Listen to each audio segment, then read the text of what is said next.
Warning, the Stone Age Gamer includes a lot of bad language.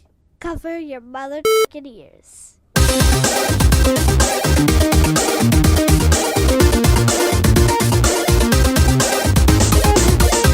Good evening, and welcome to episode 166 of the Stone Age Gamer podcast for the week of September 8th, 2017. I am Kris Randazzo, and joining me, as always, is resident Metroid, Dan Ryan. Metroid? Is that what you typed? Yeah, no, that's a story. Oh. Shit, I should be more prepared. We'll Never get to mind. that later. Let me get back to it. It's okay, don't be more prepared, because it'll be funnier when you hear about it later. There's been a lot of news in the gaming world over the last month or so. More than a month or so, actually. So Dan and I are going to talk about some stuff we found. That we haven't talked about this.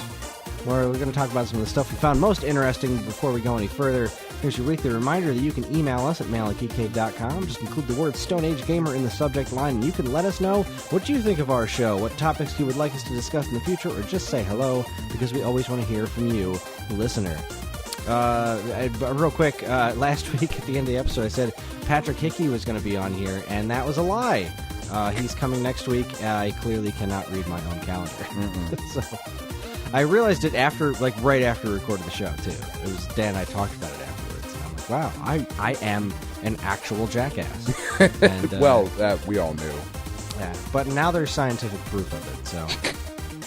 Dan, how you doing? Audio recorded proof. I'm doing all right, Kris. I'm doing all right. I've talked about Puzzle and Dragons quite a bit on this podcast, and I know it's Evan's favorite part of the show when I mention Puzzle and Dragons. However, just this week, I have gotten a few different people shooting me messages on Twitter that have said, all right, you've broken us down, we've downloaded it, and it's good. And I've even had one person who came back and said, I played the game a couple years ago, and I had fallen off of it, but since you keep talking about it, I downloaded it again, and I'm enjoying the shit out of it. So, yay for more Puzzle and Dragons. Yay. We're having an effect, Kris. We are. I don't know if it's a positive effect or not. I'm not sure. But we are having some sort of an effect. There are people who listen and then do things. That's great.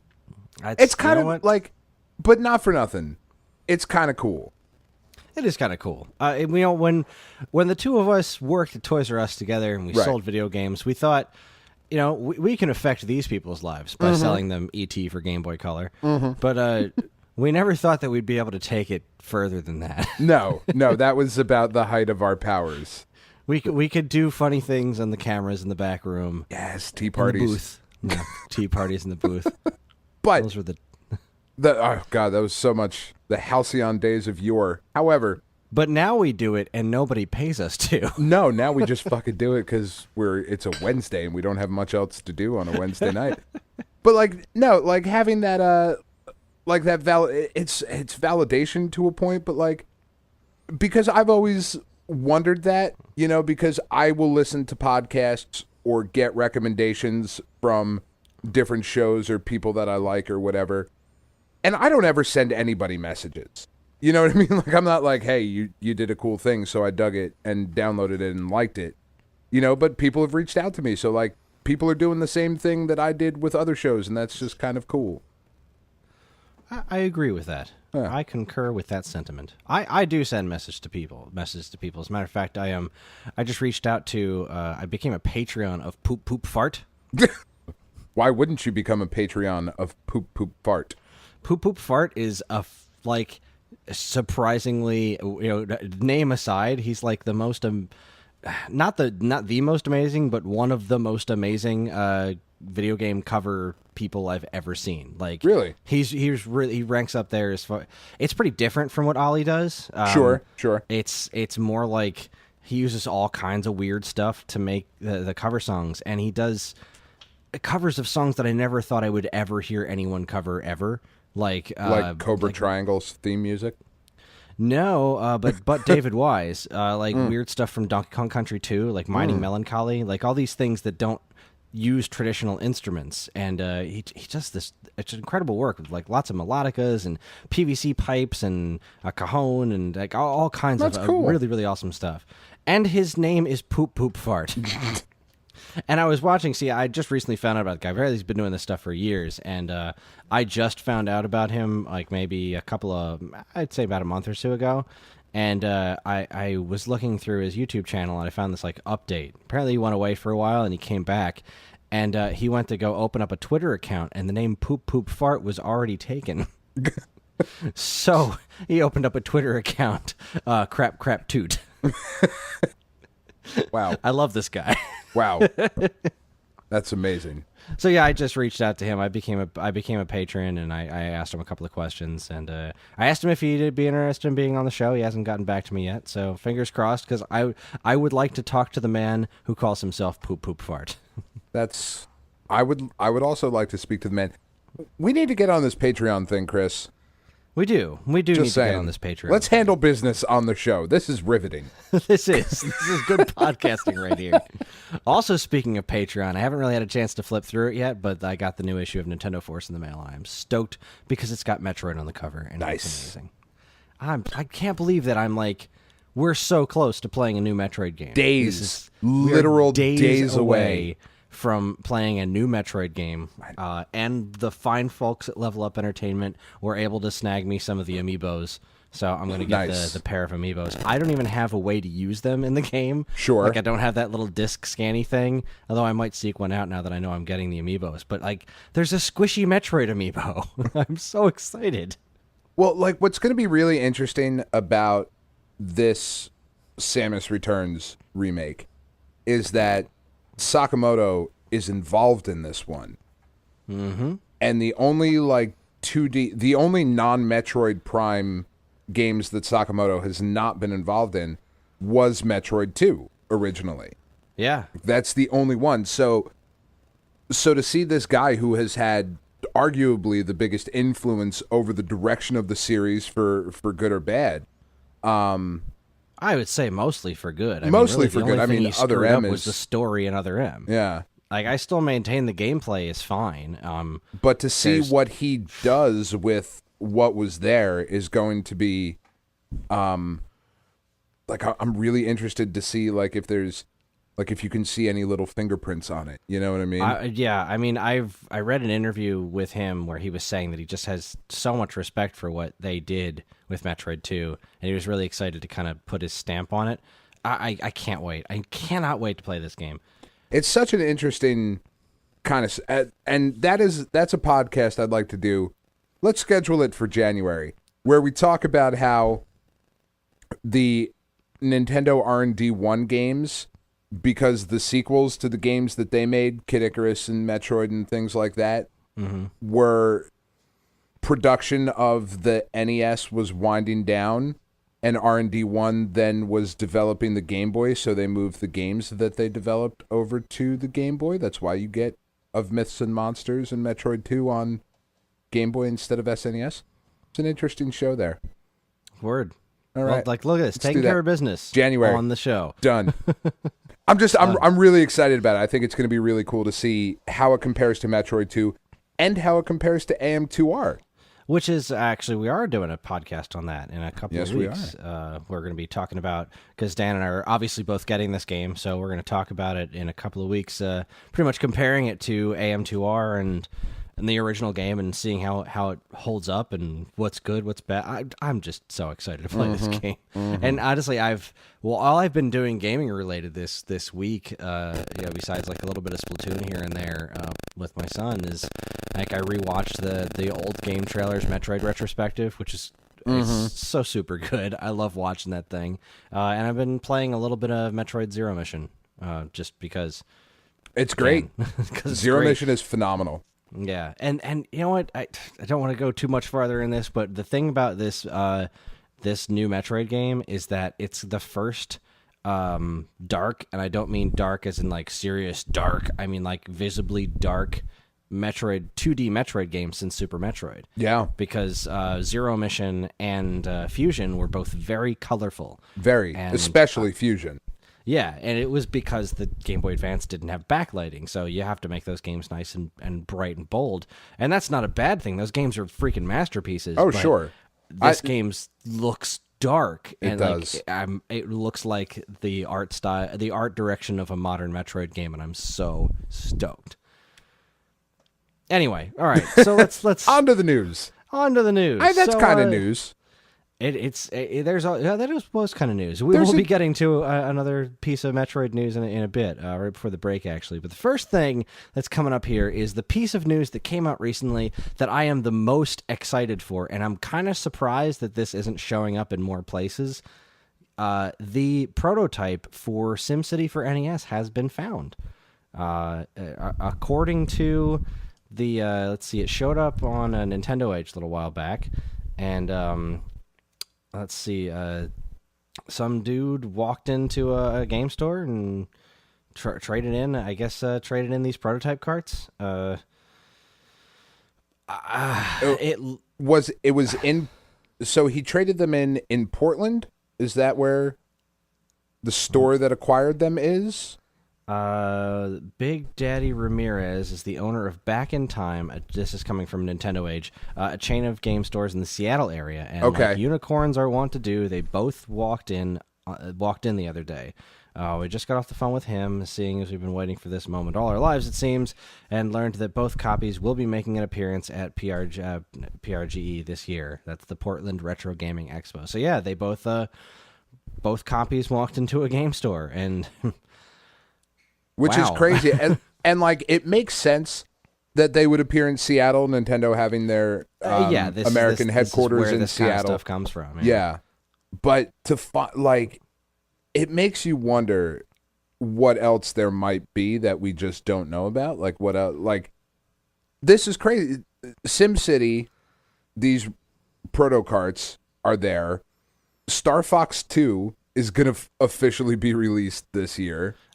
You know, like a year or two ago, we just got Nintendo released Earthbound Beginnings on the Virtual Console, which is just crazy. The Nintendo PlayStation was found like a year or two ago, like crazy stuff, man. And this is what it is. Also, just a little piece of funny about this SimCity NES thing is that when it was previewed in Nintendo Power, it was previewed on the same page as Earthbound. Both, like, that was the bulk of the page, and then, like, Star Tropics was off to the side. Tropics, this game nobody's going to give a shit about. There's this little game, Star Tropics, that SimCity and Earthbound, neither of them came out. So, I loved SimCity for Super Nintendo. And I liked SimCity 2000, and I didn't really mess with SimCity after that.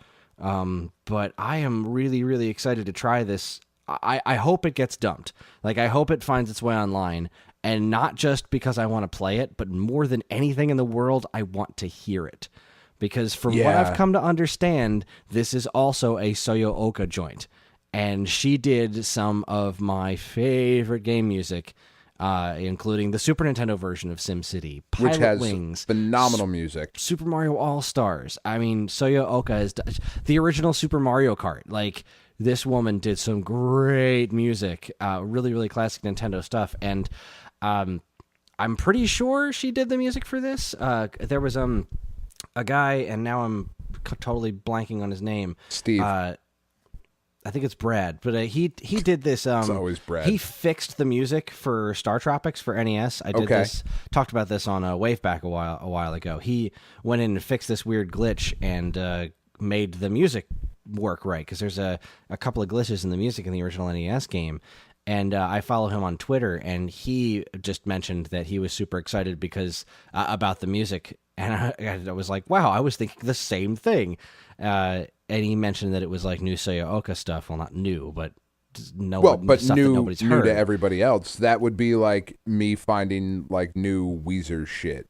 Yeah. And not like and years after Weezer had stopped doing stuff, or like just and maybe that's not even a really good comparison, but like that's fucking exciting.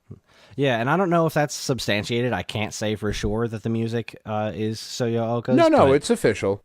We said it. We said so it. It's good. So you can hear a tiny bit of it. There was a video released of them playing it at the store, the people that found it, and there's an annoying either kid or girl, somebody in the background that just keeps saying this is eerily similar to the Super Nintendo game. But watching the video of it is really neat, but they keep talking, and I just want to hear it. It just want to hear what it sounds like. I am sure that this will get dumped, because as you know, Chris, as you and I both know, the emulation scene is not to play pirated games. It is for preservation. It is that I would say that at least, all joking aside, a considerable chunk of it is indeed for that. And this is really something is. I know I say it sarcastically, but I would hate to see this thing get trapped because somebody doesn't want to they want to keep it for themselves. I would absolutely hate that. I would have to imagine it's possible that this will be out there. I mean, I know that other thing, like original source code for stuff has been lost because collectors have gotten it, and then the stuff just rots and they never dumped it, and then that's the end of it. Like, these things aren't getting any younger. For the love of God and all that is holy, I really, really hope that they dump this, because I want to mess with it. I want to hear it, and I haven't played SimCity in a long time. I'd love an excuse to, and I would love a repro cart of this. I would pay money for a repro cart of this game to pop it in NES and have a hoot with. I'm sure you're going to, just like I'm sure you're going to buy a repro cart of Star Fox 2, because you know that's coming. Yeah, because there's no way that game's not getting dumped. Oh, like God, the final no, version. That'll and be now out the day of. Yeah, I am jazzed about that.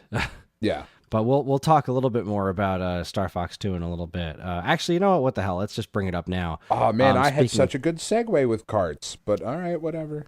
We can still do it. We can still do that. Okay. I promise. I'll bring it back to carts, then you can segue it, all right? All right, I mean, I set it up for you.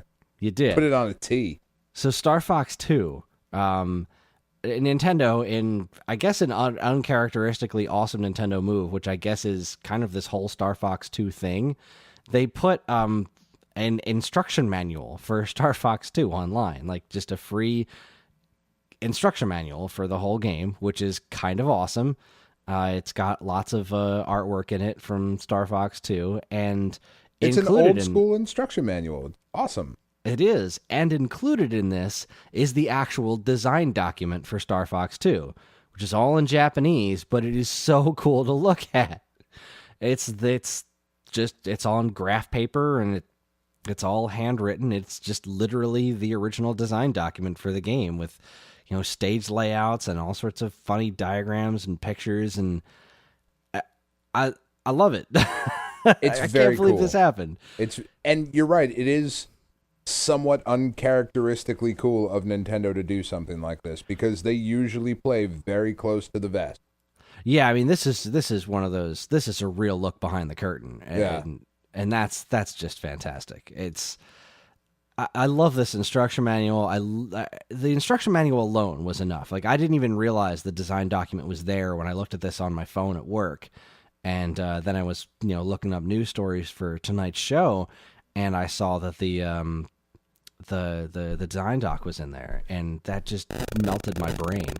And what's so cool about this instruction manual is that it looks like it could be cut up to be in the right sizes for pages for a Super NES manual, which means that somebody is going to take this, cut it up, print it as an actual manual.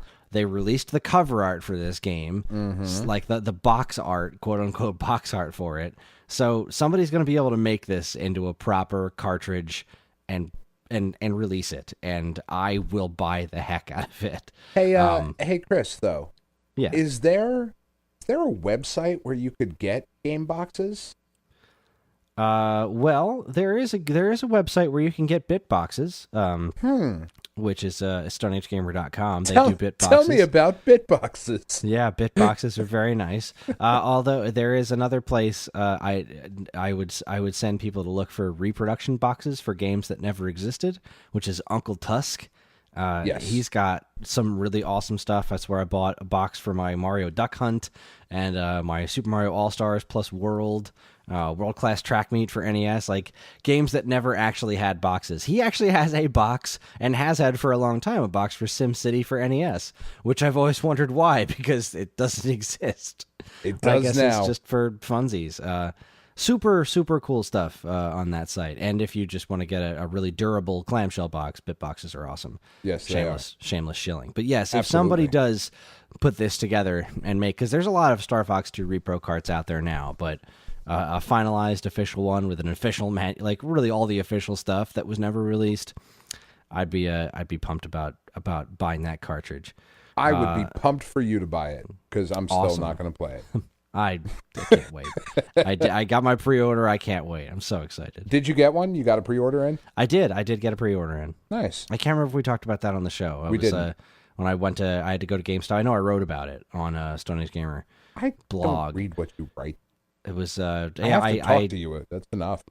Waited on a Target's website, and that didn't pan out for me because I had it in my cart, and then it was sold out before.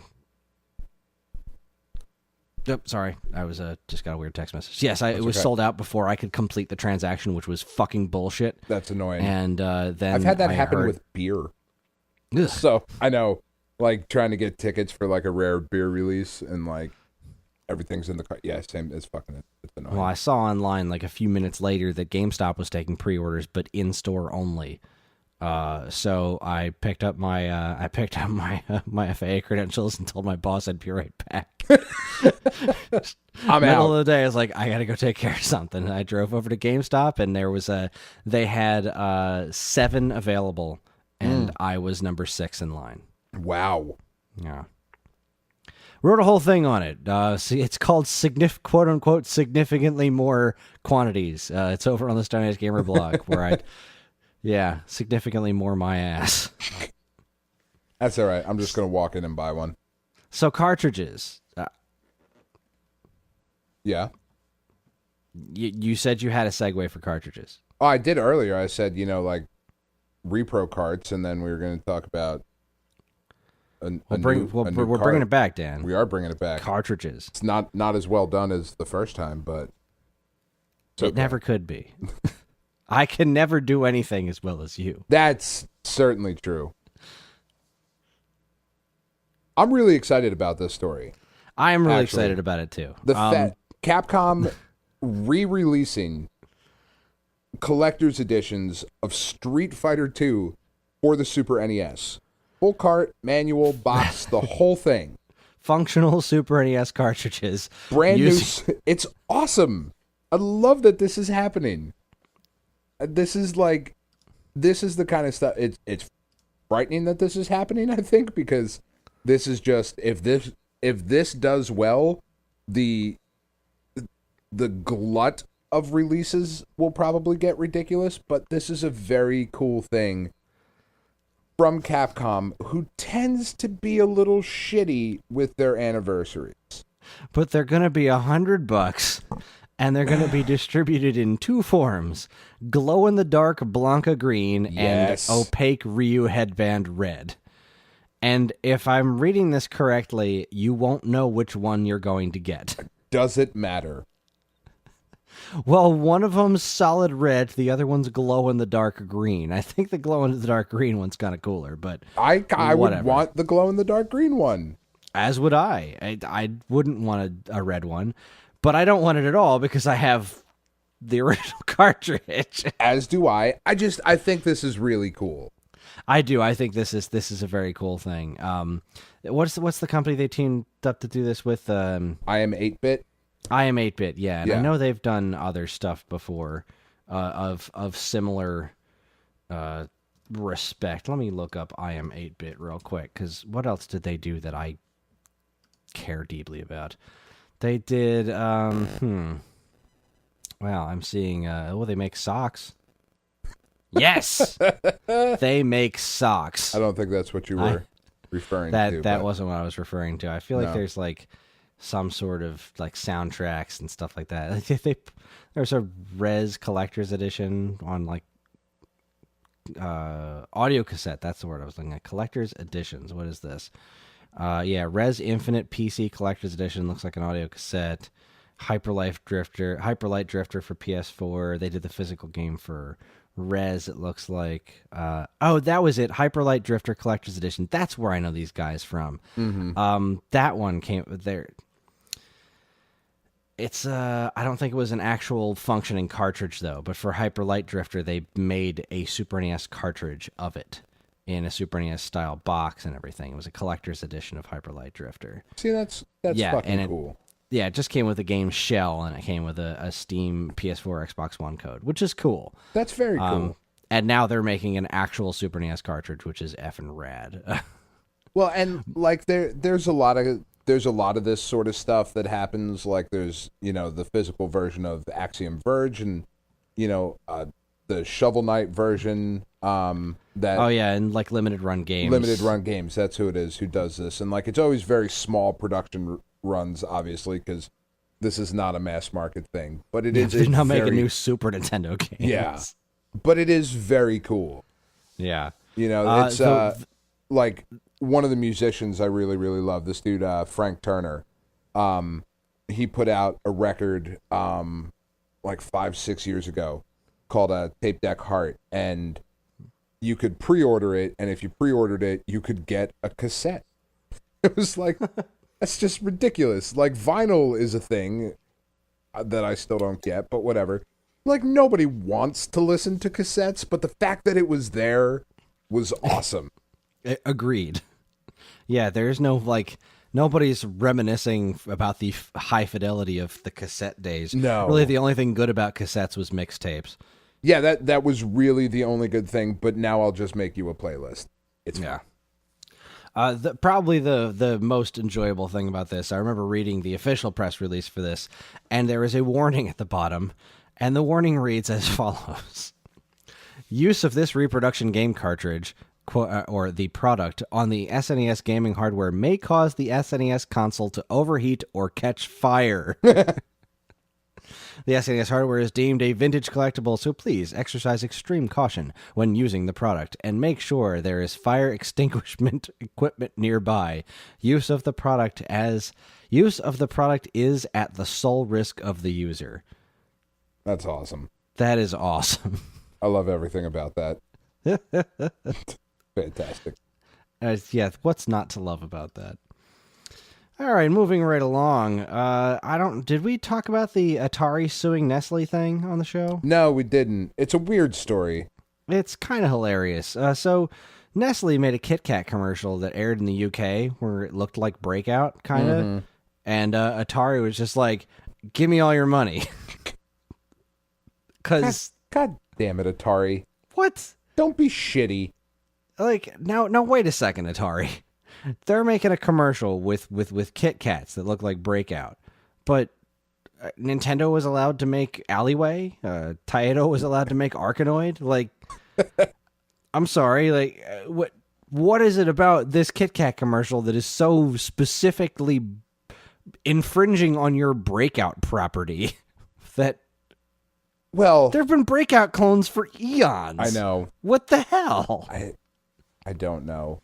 That's what I'm saying. Dude, like, the people running Atari right now are out of their gourds. They really are.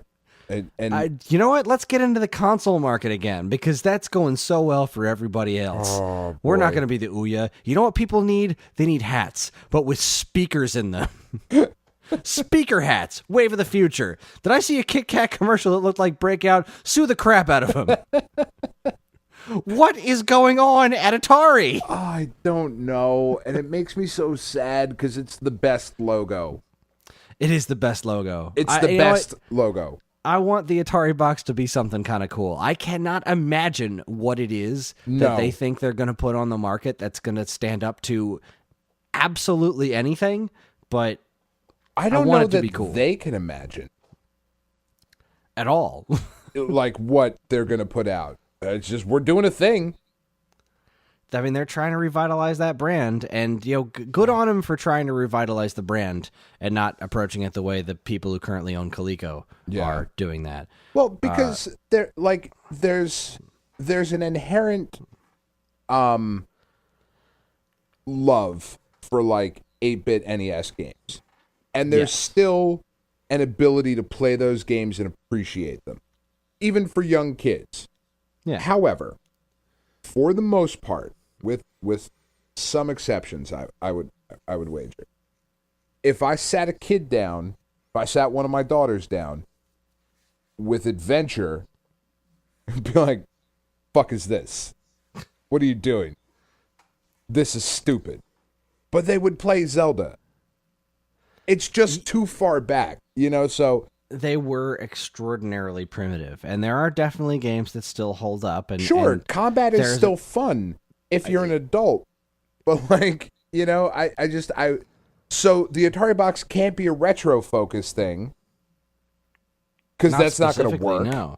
But what properties do they own that they're really going to do something groundbreaking and amazing with? I mean, one of the news stories I was going to mention later was the Tempest 4000 story. Yeah. That's super cool. Tempest 4000's being developed. Is that going to be for Atari box, though? I don't know. Nothing. We'll talk more about Tempest later. Yars Revenge? Again? Because the last time they rebooted that didn't... I heard that didn't go very well. That was Xbox 360, I think. Something like that, yeah. It had a neat concept, but it looked like it came out very poorly, which makes me sad because, like, if there's a property that they could do something super cool with, it's Yars Revenge, and yeah, I wish they would. But they could also do something cool with Sword Quest, right? They got all these Atari games, comic books that were coming out or are still coming out. I don't know. I haven't seen them, but apparently the Centipede comic book is way better than it has any right to be. Right. And there's a Sword Quest book that was supposed to be pretty good. I don't know, man. Atari's weird. Mm-hmm. I'm confused and saddened, and I love Kit Kats. Who doesn't, though? That's true. Who doesn't love Kit Kats? Do you not love Kit Kats? Right into the show. Mail@geekade.com. Mail@geekade.com. So let's see. Next up, we got a couple of new games released that I am varying levels of excited and intrigued by. First, I'll mention Super Meat Boy Forever. We finally got the curtain pulled back a bit more on that game, and I think it looks pretty good. I know, like, it originally seemed like it was coming out as a kind of offshoot mobile-only thing, but now it looks like they've kind of transitioned this into being the Meat Boy sequel, and it's hitting consoles as well. It plays more like an endless runner kind of thing. Not endless runner, but, the character runs endlessly, and you jump and dodge and whatnot. I think it looks great. The trailer, I thought, looked fantastic. I love Super Meat Boy. I like Super Meat Boy. I am not as in love with Super Meat Boy as I feel like I'm supposed to be.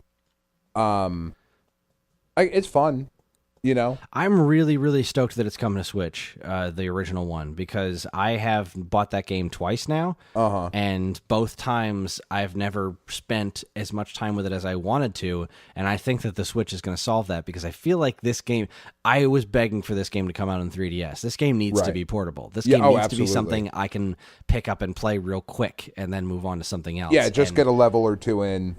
Exactly. Yeah. And it was hard to do with the Wii U, and it was hard to do on the Xbox 360 that takes like 15 minutes to start up. Yeah. The Switch, though, that's perfect for Super Meat Boy, and I'm so jazzed that it's coming. And I'm super jazzed that Meat Boy Forever is coming to it as well. And another one that didn't officially get announced that I'm going to mention here anyway, it appears that VVVVVV is coming to Switch, which I thought that was official now. It's unofficially official. Okay. Like, they showed these blurred out images of icons that were coming to Switch. Right. And the VVVVV one is like so blatantly that's what it is. Which I didn't pick up on. Somebody else pointed that out to me on Twitter, and I was like, oh, yeah, that is definitely that. There's no way that is not that. So I'm super jazzed about that. One of these days I'm going to sit down and play that game. Oh my God, it's so short. What the hell, man? It's on PS4, I think. Yeah, it's totally on PS4. You have to play that game. I don't have a good excuse. I just haven't. You have to boot that up and then play that freaking Zelda game I lent you. I don't have a good excuse for that either, Chris. You're waiting for the Switch version, right? You're waiting to get it on Switch when you get your Switch? Yep. And then I'll play the Wii U version. You're going to buy it on Switch. Mail me that. Yes. That's what's so going I'll to happen. have 2 copies. Speaking of runner-type games, though, Runner 3 was delayed. That does make me a bit sad, but I can't be that sad about it. Like, I'm sad, selfishly sad for that one. But, I mean, Choice Provisions, they sent out a tweet on August 30th. It says, the rumors are true. Runner 3 is coming to Nintendo Switch in early 2018. We promise it'll be worth the wait. For those curious, the delay occurred because we want to make Runner 3 the best game it can be. We hope that's an acceptable reason. I will say yes, that is it. That is an acceptable reason. I totally accept that reason. You and I have talked about our feeling on delays before. If it's to make the game better, okay. Live the dream. Yeah, go nuts. Just make sure it's better than what you could have sent me. Now, we'll never know, but like... That's true, but it stands to reason. It stands... You look at a game like No Man's Sky, and like, that game that came out with all this hype, and then when people bought it, they were like, oh, fucking weren't done. Yeah, like apparently now it's done. Yeah. I've been hearing recently like a couple of news stories popping up. Hey, No Man's Sky's good now. And I'm like, didn't that game come out like a year ago? Yeah, it's like 8 months later that like the patches are finally catching up to like make it acceptable. And that's not okay. That's good. That's not cool. That's not the way you do this. So you got to delay it? Yeah, fucking delay it, man. They showed off some gameplay videos of this, and Runner 2 went before the Wii U came out. It was not just my most anticipated Wii U game, it was my most anticipated game of that generation. Like, I was so anticipating Runner 2, it was ridiculous. And Runner 3, just based on the pedigree, I was super stoked about. But the original trailer, while it looked really cool, one of the things I love about the Runner series is the music. Mm-hmm. And the song they used in the original trailer didn't quite grab me because it was super goofy, which matched the stage that they were showing off. Now I've seen some gameplay videos of this, and I am just, oh my god, this game looks incredible. It really the way does that look the camera moves good. around, the alternating paths, including a double jump in the game. It just melted my brain watching. I watched 2 videos of stages and I'm done. Like, I was already sold to begin with, but I don't need to see an ounce more of this game. It is sold the second it is available. I need to have it, and I really would love to have a collection of the previous Runner games tossed on here too. Just cause, give me the Bit Trip Saga and Runner 2 on my Switch. I'd buy them again. I would not be surprised. We need to take a time out here for a second so I can go get rid of these hiccups. Okay. Give me a minute. Okay, terrific. And we're back. Drinking water upside down works every time. Always works for my wife, too. Yeah, it's the best thing ever. Breath holding works for me. Does it? I've never been able to get that to work. Never fails. I have to breathe again. That's the problem. When I do, I hiccup. That's the problem. I just hold my breath till I pass out. When I wake up, hiccups are gone. Hiccups and memories. Things of the past. Yep. I don't even remember the hiccups. I usually have to be informed of why I'm waking up on the floor. Why am I here on this floor? Well, you see, Chris, you had hiccup. Did I? Do tell. Speaking of game announcements, there's a Secret of Mana remake coming out. I'm really excited about it.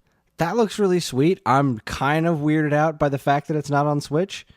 That sucks. It does, because it's coming out on Vita. It looks like it is certainly not too graphically powerful for the Switch. No, it does not. It looks kind of like a PS2 game, which I'm fine with. I think it looks pretty snazzy. Yeah. But this one, this is a real head scratcher because Secret of Mana is on the SNES Classic. Yeah. Secret of Mana is popular because the Super Nintendo. Yeah.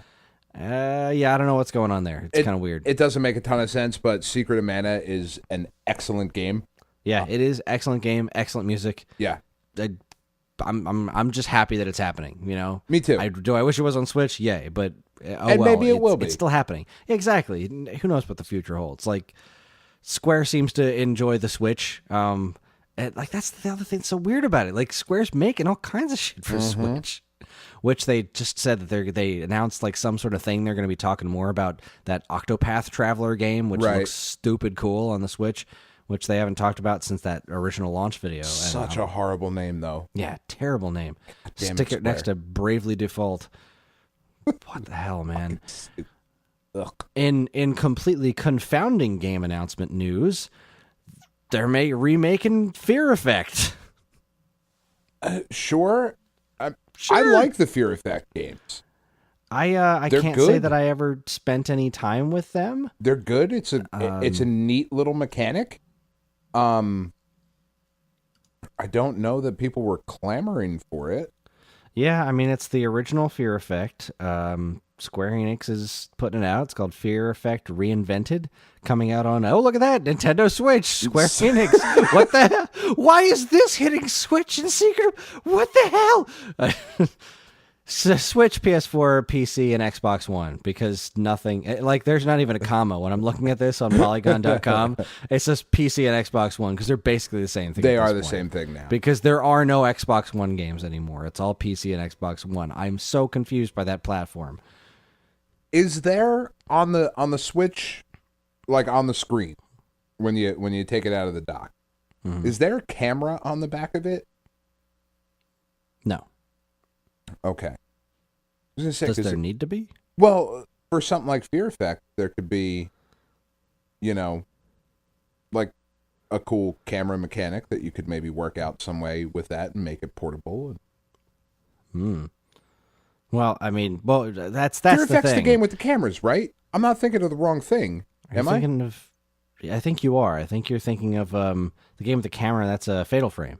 Fuck, that's Fatal Frame. All right. Yeah, Fear Effect was the game that, like, everyone made a huge deal out of. Fear Effect 2 starred a couple of lesbians. Oh, yeah. Okay. With the cel-shaded graphics, was kind of a shooter-ish Resident Evil type thing. Yeah. Never mind. All right. Yeah, again, I don't know why that needs to be remade.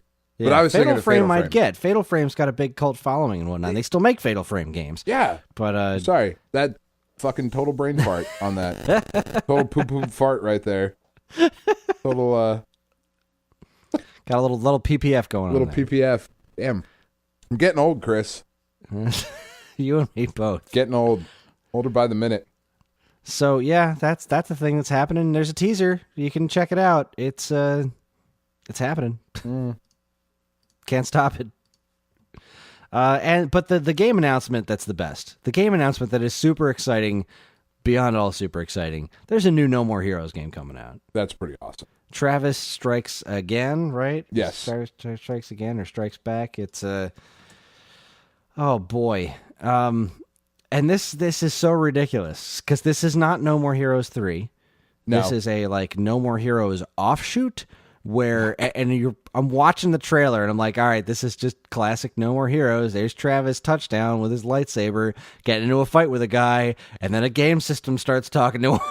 I'm like, what the hell? So the game takes place like he gets sucked into an evil game console. Sure. And then he has to do things in different like indie game worlds. Which is awesome. I'm so excited. I love this franchise. I love the No More Heroes games, and I'm so glad that Suda51's not done with them because, like, they don't sell as well as he'd like them to, or as well as they should. Right. Like, the first game on Wii was great. It was one of the smartest uses of motion control anyone did. I think it is hands down the best use of the Wii remote because it was waggle when it needed to be. It was button presses for all your attacks, and then when you get done, it'll be like a couple of arrows on the screen, and you pick up both controllers, and Travis will body slam somebody, and that's how you do that shit. Right. You get into a sword lock with somebody, and you shake the controller, and if you shake it fast enough, you win the sword lock. The speaker on the Wii remote, you had like phone calls that you'd get, and you had to hold it up to your ear because it came out super quiet out of the speaker. So you had to hold the thing up to your ear like a phone to listen to the characters talk to you in the game while on Travis's phone. Super, super smart integration of Wii remote controls. And then they made a sequel for Wii, and it was also awesome. And then they made an HD collection, and it didn't, set the world on fire like it should have. Right. Like, that game in HD on PlayStation 3 and Xbox 360 should have sold in the millions. It should have, and it just didn't. And it just didn't, and I don't know why. But he's not giving up on the series. He also said that if this game does well, he'd be all about doing a No More Heroes 3.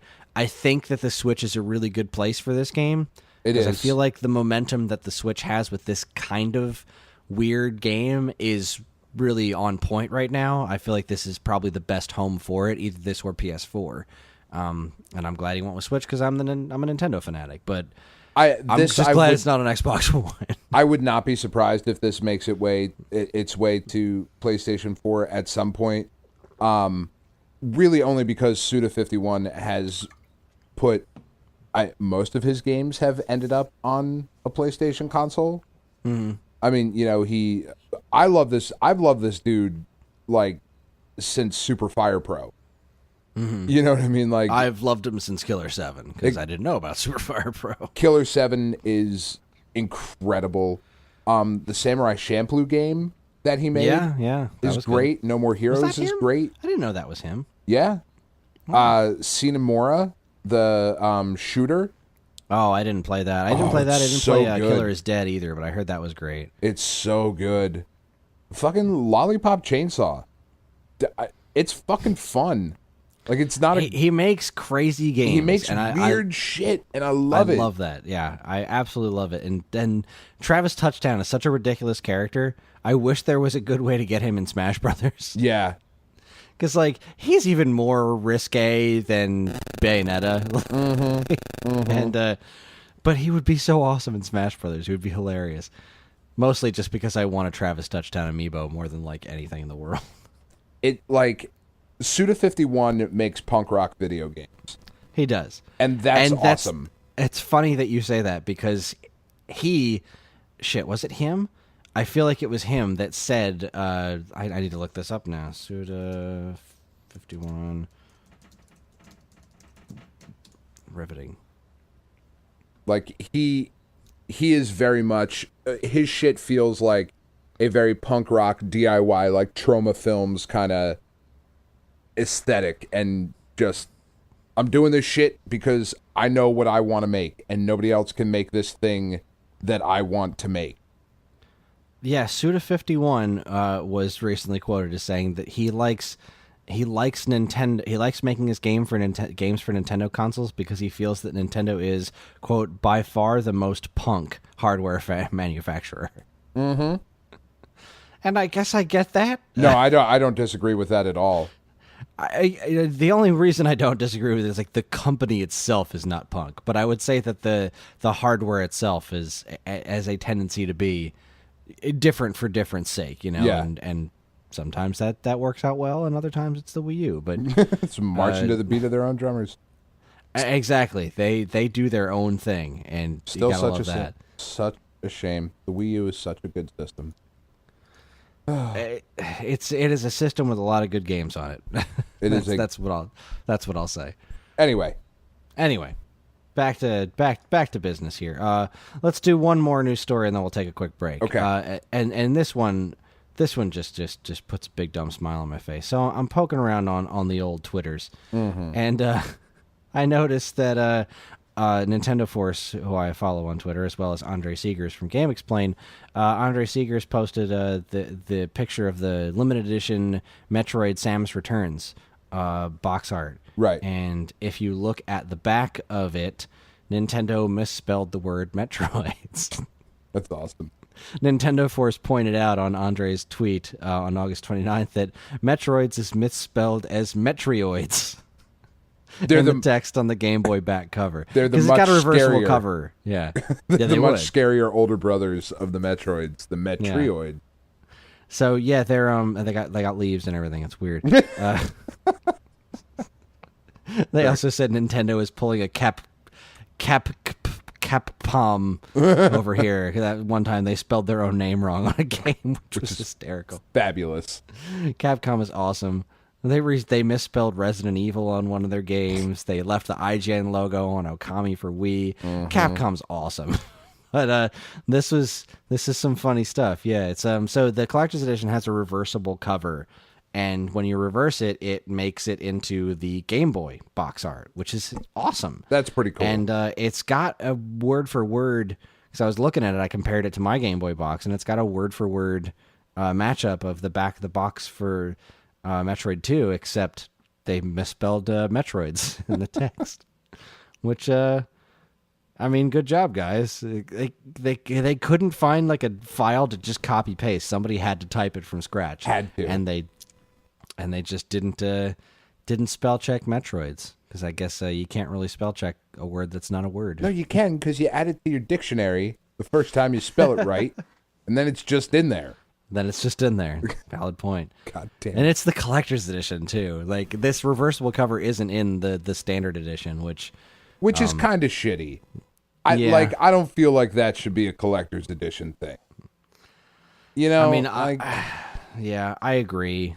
I mean, I wouldn't flip it over just because the new cover art is so good. Mm-hmm. But and it is still kind of a cool thing. The fuck do I care? I'm gonna buy it and throw the box out. Like, I don't fucking care. But you're not doing. I figured you'd do it digital. I might. I don't. Well, because there's so little space on the 3DS. Oh, you don't have an SD card? No, I do. It's just because then when I buy other shit, like, I have to worry about like either deleting stuff or switching SD cards, and like I don't How care. How big's for that. your SD card? I have more room on my 3DS than I could ever possibly fill. I have like 80 games on my 3DS. It's ridiculous. Maybe I can fit more than I think I can. I ran into the problem with the Vita so much.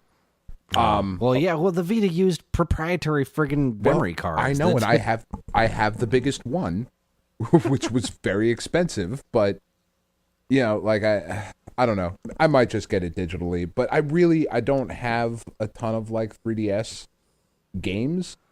So like that I'll just fucking get the thing. I have a shocking amount of 3DS games. Like, when I did a count of 3DS games, including downloadable stuff, I was quite astonished with the amount of games I have on the 3DS. It's kind of stupid, really. Honestly, my portable time is taken up by Pad.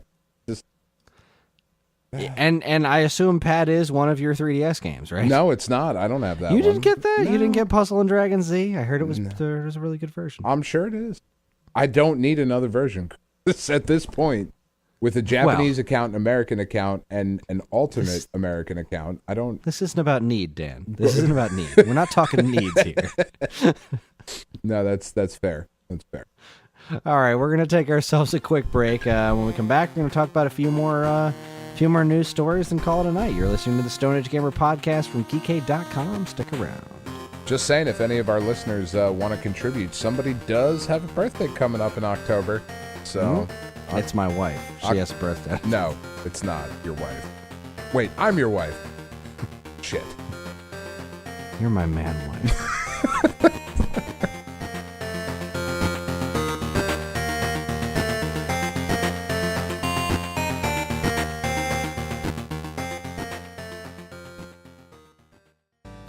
And now here's a look at some of the other original content available right now at geekade.com.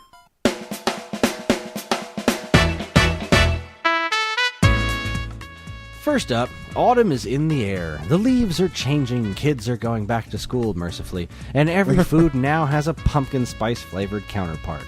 Pumpkin spice life. Yeah, I'm not into the pumpkin spice life. I'm spiceless. Because you're a cunt. It's true. Better red than dead. Better red than orange, I suppose. Orange is the New Black. Good show. Yeah, it's a great show. Anyway, nothing goes along with Hoodie and Bonfire Weather better than some new music. And Janelle is back with her monthly music column to tell us about new releases from Thomas Rhett, Ringo Starr, The Killers, and apparently a Miley Cyrus album that's not awful, which I don't believe her, but you know what? You do you. She doesn't seem to steer me wrong. Check out Turn It Up new music releases for September 2017, located in the Think Tank. Dude, not gonna lie, Miley Cyrus's last record, Bangers, was fucking great. I will take your word for it. It was great.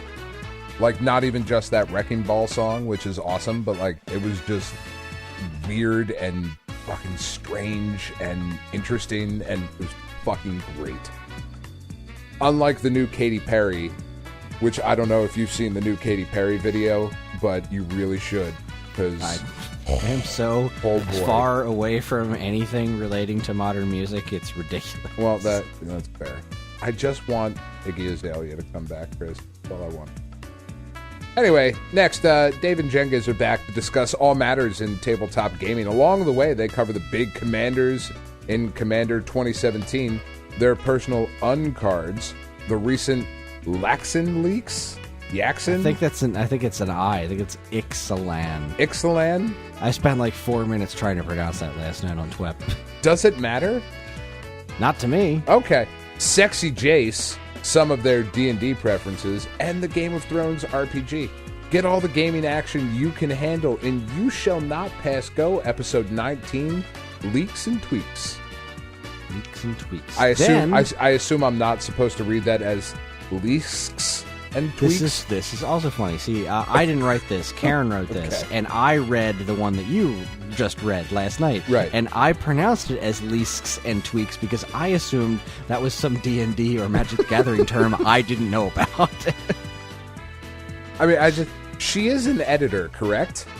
She is, but she's doing this when she's not editing. Okay. Just all right. This is one of those things where, like yesterday, because it's a short week, she contacted me and was like, hey, have you written the script yet for tonight? Because we have a show tonight. And I'm like, crap. I've got like 9 hours worth of work to do in 6 hours. She's like, all right, I can take care of it. Just give me the topics. And so I'll send her topics, and then she'll type them up really quick and usually give Evan something that's difficult to pronounce because that's always funny. Yeah, it is. Anyway, then, do you ever think about the books that you read as a kid and wonder what it might be like to read them now? Geekade's Gabby took a break from her usual home automation coverage to discover what kind of relevance some turn-of-the-century young adult novels could have to her modern 21st century life. Find out more in Little House, Revisiting a Childhood Classic, also located in the Think Tank. I love this idea. I want to go back and now reread Phantom Toll Booth and write an article about it. I'm going to go back and read The Wonderful Flight to the Mushroom Planet. I have no idea what that is. It's a book. I assumed that. It's got pages. I remember almost nothing about pages and words. Was that your favorite book as a kid? It was. Wonderful. That and the instruction manual of Super Mario Brothers. Fucking nerd. Phantom Toll Booth, man. That is the correct answer. So good. Finally, for your fourth visit to the Nonstop Comic Shop, Jordan dives way back to the seriously silly Silver Age with his review of The Amazing Spider-Man 14, featuring the first ever appearance of the Green Goblin. After the break, our hosts compare and contrast the classic Batman the Animated Series episode, Harlequinade, with more recent versions of Batman and Harley Quinn. For all this and more, download Nonstop Comic Shop Episode 4, The Trilogy Continues. You know, not for nothing, I dig our new comic book show, but it does stop. Yeah? Like, the episodes end at some point. It's a misnomer. Jordan, very disappointed. You better fix that. Jordan, I fix expect that. I expect you to be talking constantly. You either have to nonstop, just keep going, episodes never end, just a single episode for all eternity, or call it Nonstop Comic Shop that actually stops at the end of the episode. Which really is not a catchy title. We're going to need to workshop. We're going to need to work on that. I'm kidding, Jordan. Keep up the good work. And you can catch up with all this great stuff, plus tons of other articles, videos, podcasts, and more right now at geekade.com. We might do the best commercials. We might. Someday.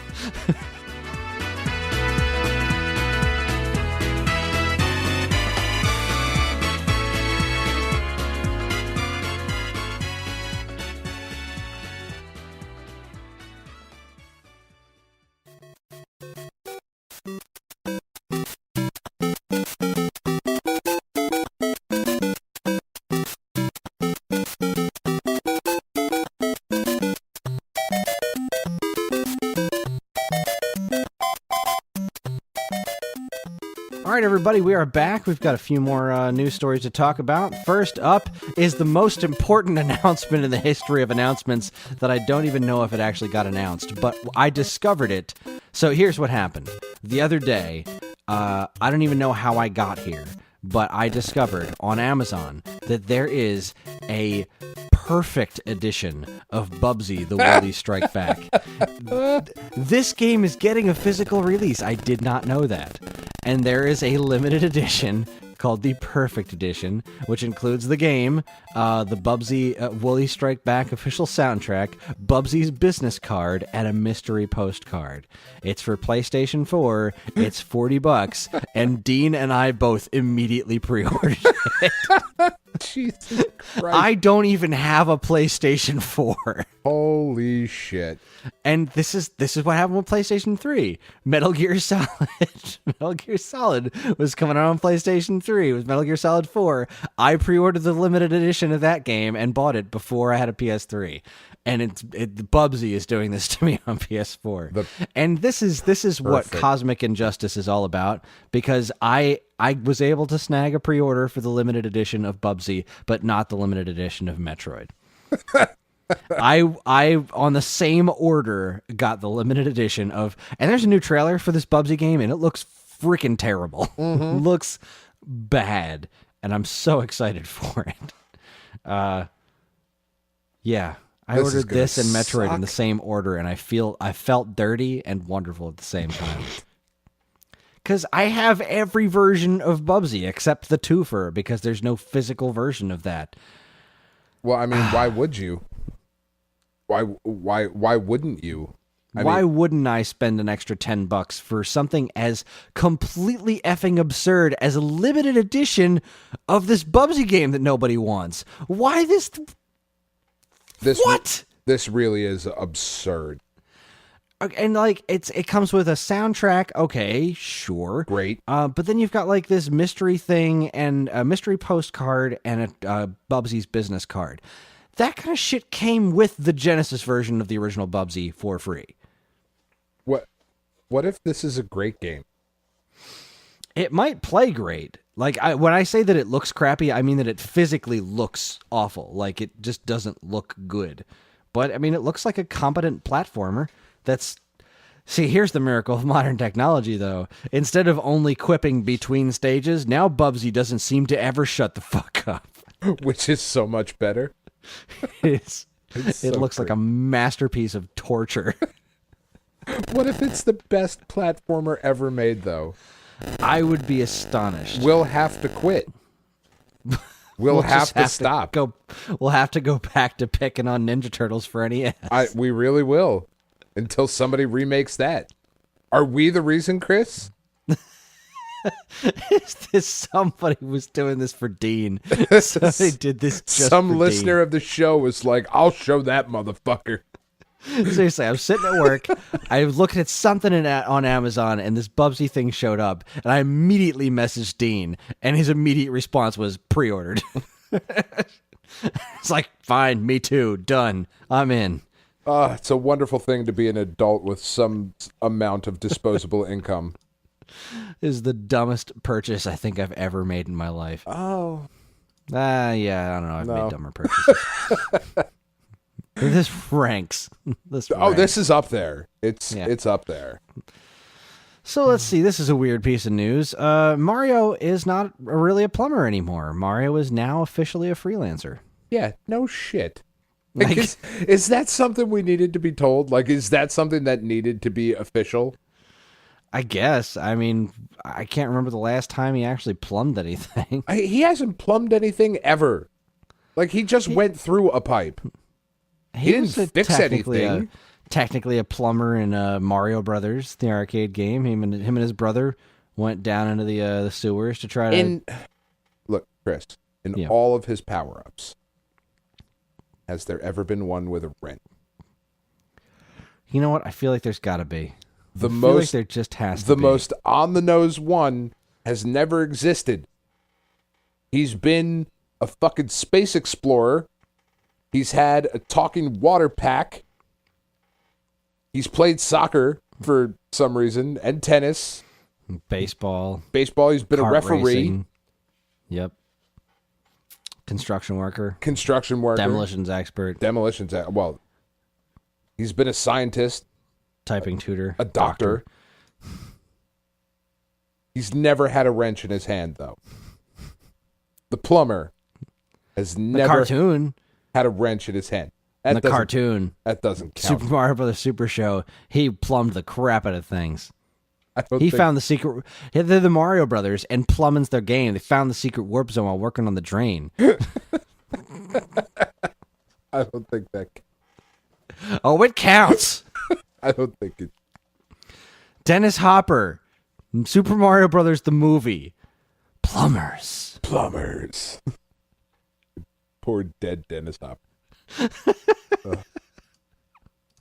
Jesus. Okay, so yeah, we mentioned this earlier. Tempest 4000 is the thing that's coming out. I don't remember if we talked about this on the show, but in case we didn't, Jeff Minter is developing and Atari is publishing Tempest 4000. I hope it's great. I really do. I hope it's great too. I can't imagine it won't be. I just know Tempest that is Jeff always Minter, good. he made that TXK game, And it was he put out a tweet like back in 2015. Says, "So yeah, all the stuff we had ready or near ready will now never see the light of day. So no TXK, PC, PS4, Oculus, Gear VR, Android. Thank quote unquote Atari." So that clearly wasn't going well back then. No. He had some nasty words for Atari, but now they've seemed to have made good. But apparently some crazy people took over in Atari. Yeah. Probably offered him some speaker hats. They're like, yo, Minter, I got you some hats. I got you some speaker hats.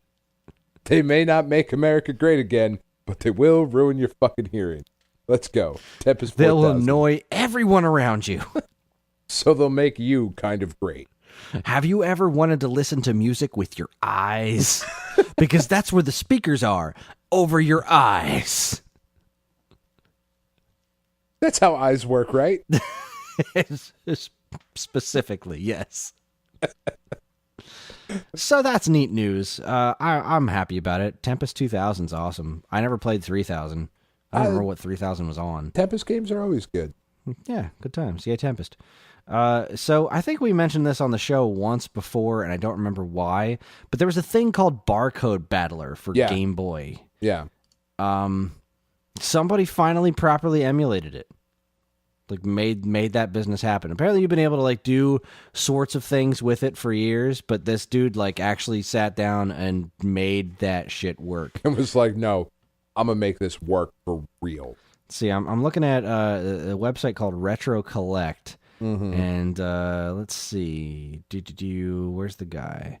The quick introduction to Barcode Boy brings in. Prior to 2017, the two compatible games released, Monster Maker and Battle Space, what great names, were almost pointless to play without the original accessory on hand, as without a barcode scanner, the gameplay was somewhat limited. Two emulators supposedly offered support for the Barcode Boy already, KIGB and GEST. However, their way of handling the fact a scanner was absent from play was to feed the game's random data to simulate a barcode being scanned. So basically, if you don't know already, the Barcode Battler thing, you would scan barcodes for literally anything, and then it would like generate something in the game. Yeah, like a can of Coke or package of condoms.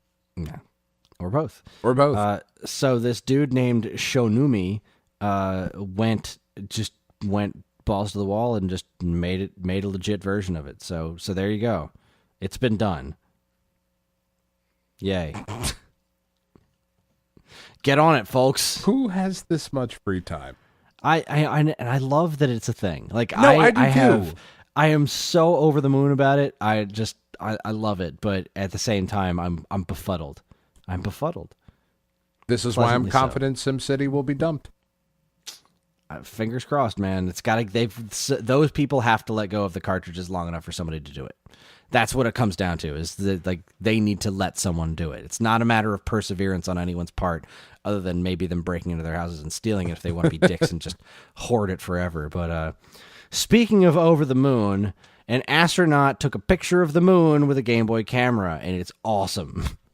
Because everyone who works for NASA is a nerd. Exactly, and that's awesome. It is awesome. So this, let's see here. Astrov. How do you say this word? Astrographer? I don't think that's it. ASTROGPHRAPHER. That doesn't make sense as a word. I don't think that's a word. Engadget, I think you're full of shit. It's an astrographer. Like a cartographer. Yeah, but that P doesn't belong there. Because that's saying astrographer. No, it's like an F. Like a PH. Come on, we'll go back to phonics. But if you're saying astrographer, that PH between the G and the R shouldn't be there. It should be ASTROGRAPHER. But this is saying astro GPHRAPHER. So this word is astrographer. An astrographer. Astrographer. Metroids, Chris. Metroid. Metroids. Alexander Pietro used a universal cell phone mount to strap one of the 19-year-old monochrome workhorses to an appropriately old telescope built in 1838. So yeah, he's not an astronaut. Okay, he didn't go to space to do it. He just pointed it into a telescope. He's which just is still a regular nerd. He's just a regular nerd. But the pictures are freaking cool, man. It is cool. Game Boy camera really nice. was cool. Game Boy camera. Let's see. The Game Boy camera takes photos at a whopping 112 by 128 pixel resolution. That is some density right there. Again, that's coming from. I'm reading Engadget's words on this. Just want to make sure I'm giving credit where credit's due. But these pictures are super cool. I'll put a link in the show notes. You got to check them out. Better than the sewing machine, Chris. What isn't better than the sewing machine? No. That SNES prototype for Rayman back in July, it was made available for people to play. I was back in July. I don't know why I mentioned it now, but I thought it was neat. Because we haven't done a news worth show saying since out loud. then. Yeah, I think we talked about some of the Street Fighter stuff, but A little bit. Do you even whatever. does anybody even like Rayman? I think people like the original Rayman. Do they? Fucking hate that game. I liked the Game Boy Color Rayman. I didn't care much for the Jaguar PlayStation 1 game too much. That didn't really do it for me. It looked neat, but I really dislike the design of the character. I just don't like anything about it. have you played the new Rayman games at all? No, I don't like Rayman. Well, those so are, I would not play the new ones. Those you should put some time into, because that's Michel Ancel doing what Rayman should have always been in the first place, and they're very good games. I don't know. There's what is it? Rayman Legends is on PS4. It's probably dirt cheap. I highly recommend giving that a try. I just don't think they're for me, Chris. It plays nothing like the original Rayman games. Does it still look like Rayman? That's doesn't. kind of where I have the problem.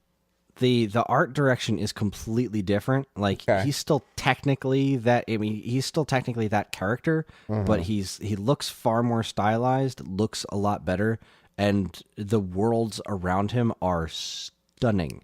It's really, really gorgeous. It's seriously, you respect Michel Ancel and his work for Beyond Good and Evil. Obviously, you got to try this game. It's nuts. It's really, really nuts. Definitely give it a shot. It's nothing like the old Rayman game. All right. After Breath of the Wild. After Breath of the Wild and whatever the other one we were talking about earlier. VVVVVV. There you go. Add it to your list. Okay. Let's see. The last two, we're just going to talk about some fighting game things. They are adding. They announced the first new character, all new character. They're adding to ARMS for free. They already added Max Brass, but he was the boss character, right. So we already knew what he was like. The new character is Lola Pop. Did you see any of this, Dan? A little bit. She's an inflatable clown. Yeah. It's frightening. I love this game. Love the sheer absurdity of the character designs in this game. So everyone's got a different thing that makes their arms all coily. Right. And Max Brass was belts, and Springman is springs, Ribbon Girl is ribbons. There's a dude who uses snakes, and there's a mummy, and a DNA strand. They're so freaking clever, and this one is balloon animals. So weird. I like that it's kind of timed to come out with the re-release of It. That kind of makes me happy. I didn't even think of that. That's hilarious. Oh, God. Which, speaking of the best commercials, there is a viral marketing campaign going on for It right now where people are going around and tying red balloons to sewer grates. Fucking horrifying.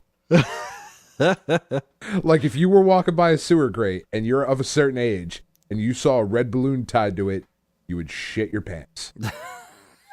You would be very upset. On the spot. On the spot. Instant terror. And poop.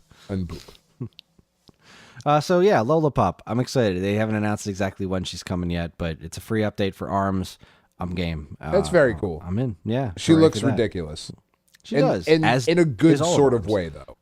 Yeah, fits in with and I believe she's one of more than one characters that are coming out. They're going to try to keep this going long term, And I think that's a really cool thing that they're doing with that. Because it I worked think out they well were with the just first like Splatoon. So trying to come up with a fun challenge for themselves. Like, how much more can we do with this concept? I don't know, but we're gonna keep releasing them for free. as long as it's free, I'm in. As long as we don't get to the other aspect of Stephen King, we're like, oh, it's a lamp monster. Like, all right.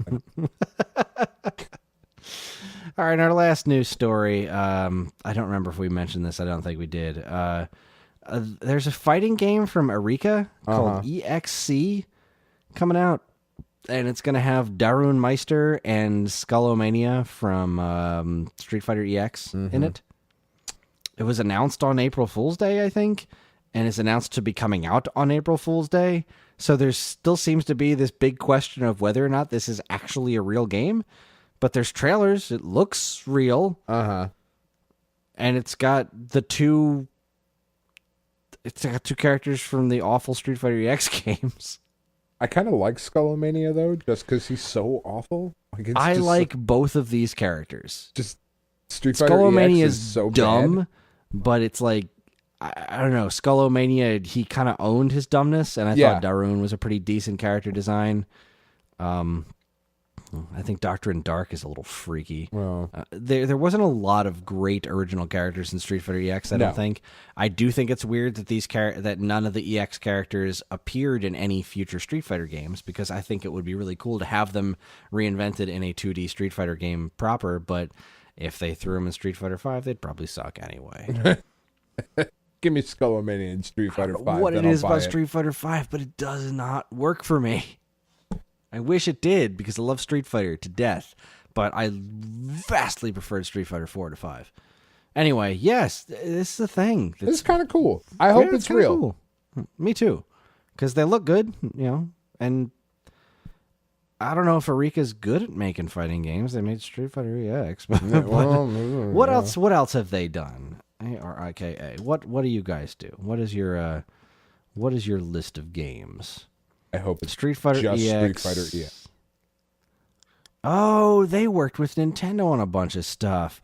Okay, all right. I have a very mixed feelings about these guys, because they did all the Street Fighter EX games, which I don't care for, but they did weird stuff for Nintendo, like Endless Ocean.